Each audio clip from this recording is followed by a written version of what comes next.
such an honor, and I'm so proud and happy and humbled to be sitting next to you. I know, uh, even for the audience here, it's a very rare opportunity to hear you speak.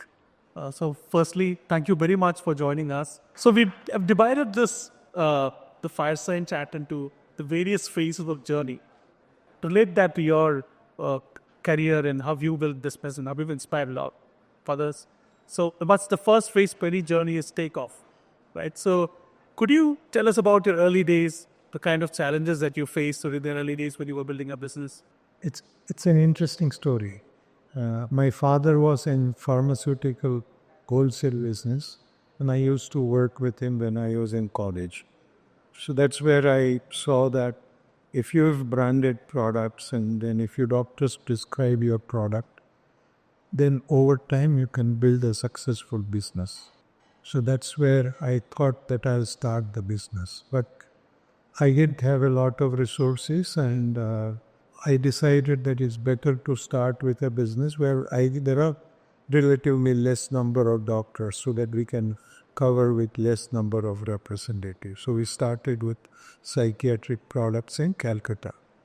And then over time, I think focusing on ensuring that we build long-term relationship with doctors and also work in a way whereby we are able to benefit the patient with new treatment options. I think the business continued to expand, and then we continued to add new therapy areas to our business. So it's been an interesting journey. I've actually read the biography written by uh, Somadas. So yeah, I went about at one of the initial struggle was about the getting the capital to. So this is surely an interesting story. Could you elaborate with that during the initial days? So I think I borrowed 20,000 rupees from my father, and that was my starting capital. But then I always reinvested and uh, kept on focusing on growing the business. So fortunately for me, I think money has never been a constraint in the sense that I always plan my business based on resources I had rather than trying to think of what is it that I need to do the business. I always said that I have this much. How do I use it for building a business? That the next phase of the journey is climbing altitude, right? From there to you becoming one of the building one of the largest businesses in India. What were some of the key decisions that helped you reach that scale? So one, of course, was to stay focused because we stayed focused on pharmaceutical, and then we realized that selling to specialists is a business we understand better. So we stayed focused on our business, and our focus was rather than looking at the top line, we want to look at our share of prescription in psychiatry, neurology, cardiology, and all of that. So we always evaluated our performance based on share of prescription that we get. The second, I think, the important decision that we took, which helped the business, is invested in R&D. So in 19, I think we kind of anticipated that India will sign and the patents will apply in India. So rather than waiting for it to come and hit us, we say that we'd set up R&D so that we can compete in a different market. So that helped us grow, and I think our success in research has been an important contributor to our growth. That we went public in 94, and that's when we raised around 55 crore rupees. We were valued at around 200 crore rupees. So that gave us the money, that is the money that we used for buying a few businesses. We also invested in a US company, and I think that kind of created a virtuous cascade. I want to ask about R&D. So it's slightly unrelated to your core business, but if you look at generally, US has ChatGPT and Rupert and I were discussing, China has come up with DeepSeek and a lot of other AI models. So one of the common discussions that we have is, are we doing enough on R&D? That's Have you thought about that as a country? How far are we in terms, or near are we in terms of R&D? No, I think whatever we are doing, we can do more. And we should seriously look at how can we do more. The challenge for us in pharmaceutical business is that we are in a price controlled business, and we've kind of, if we have greater clarity on long term pricing, long term cash flow, then it will, because R&D in our business will produce result after 8-10 years.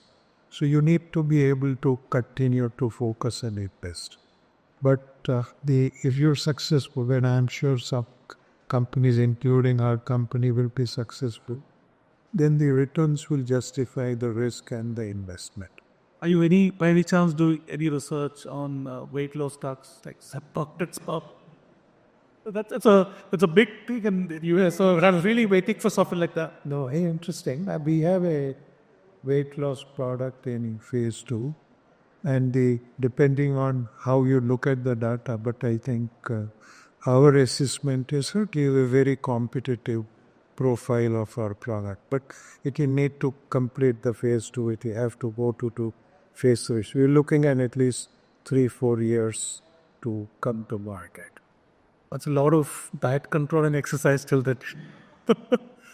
Next phase of the journey is mid-air turbulence, like any aircraft, right? I think what was the toughest sort of phase in during your professional journey of building the business up, and how did you look at those challenges? I mean, how did you tackle those? So I think from a managerial point of view, the toughest challenge that I have faced is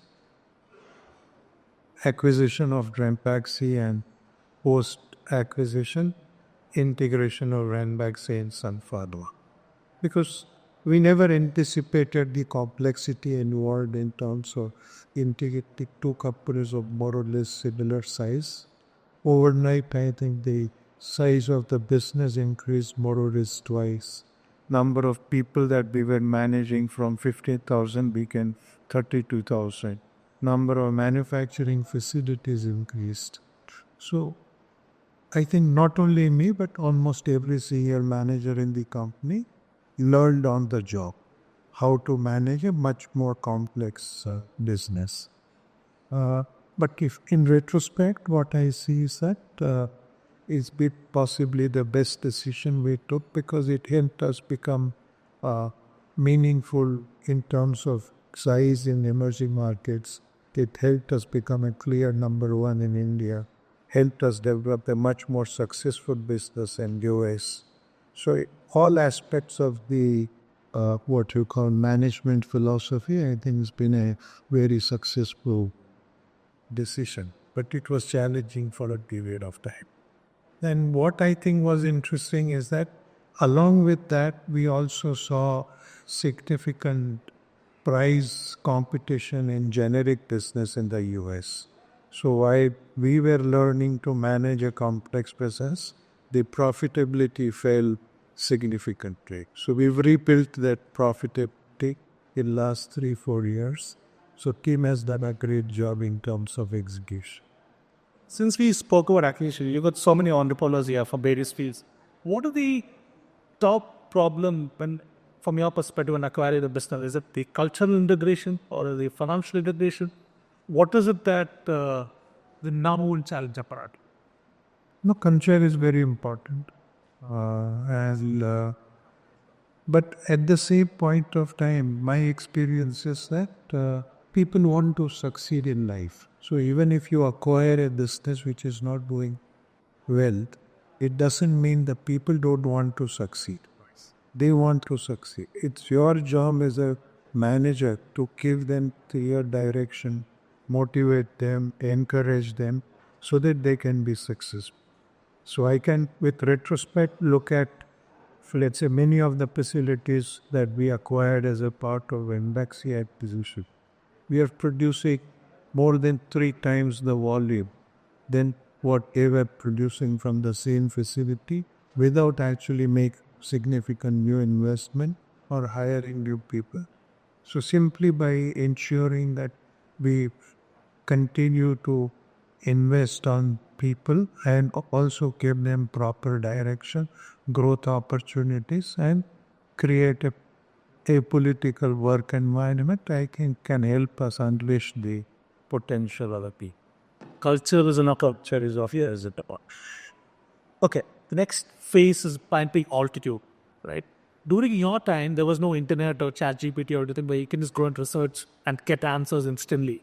Right? Because I believe it could be a slightly more difficult patch at that point, right? But what would you advise to the young entrepreneurs? We've got Aviz here, we got Sushank here, unicorn founders, got so many young people here. I'm a small young entrepreneur as well. Yeah, very relatively. But from your perspective, what would your advice be to? So there are two types of business that I see. I understand one, the other one I don't understand very much. One is that kind of losing money till you become profitable. That's a business which I have never done. So I don't understand. I don't understand. So I can't advise there. But if you look at many of them are very successful after investing for 5, 10, 7 years. And also I think market seems to value them. Even though you're losing money, you have significant market cap. But in my business, I think if you try and solve a problem which is an unsolved problem, it gives you an opportunity to succeed in market. So like if you look at our history, we started selling psychiatric products. At that time, India was a market for antibiotics, painkillers, and nutritional product. Psychiatry was a very small disease. And for majority of the multinational companies, psychiatric product was a very small part of their business. So they had no interest in selling those products. So by focusing on business which was not interesting for others, we could create a business which then today we realize that it's chronic treatment. Once you get a prescription, then the patient stays on the product for a long period of time. And repeatability of the prescription help you become a brand leader if you continue to succeed. So I think in retrospect, because we solved for a problem is a reason why we succeeded. And then final thoughts, if I may ask you, what would be if you were to build Sun Pharma again now? How would you do it differently, or could you continue the same strategy? Now there are stories of vaccines like Moderna, which was funded by VC during COVID. It's one of the classic textbook case studies of a VC funded biotech company giving returns as fast as possible. And so many things have changed since what you've started to do now, right? So, what would you do differently, and as final thoughts, or would you do exactly the same? No, I think as I explained, I think you build a business around an unsolved problem. So how I started Sun Pharma was an unsolved problem at that point of time. Today, that problem is solved. So I have to look at ways by which I can differentiate in the marketplace by solving a problem which today remains unsolved. I mean, it's not something that I have reflected on, but as I see my challenge is that when I started, I didn't have money, I had a lot of time. Today, I think is the other way around. So I look for problems which I can solve with money. That time I was looking for problems which I could solve with time. Thank you very much. Big round of applause for Sangeet. Thank you.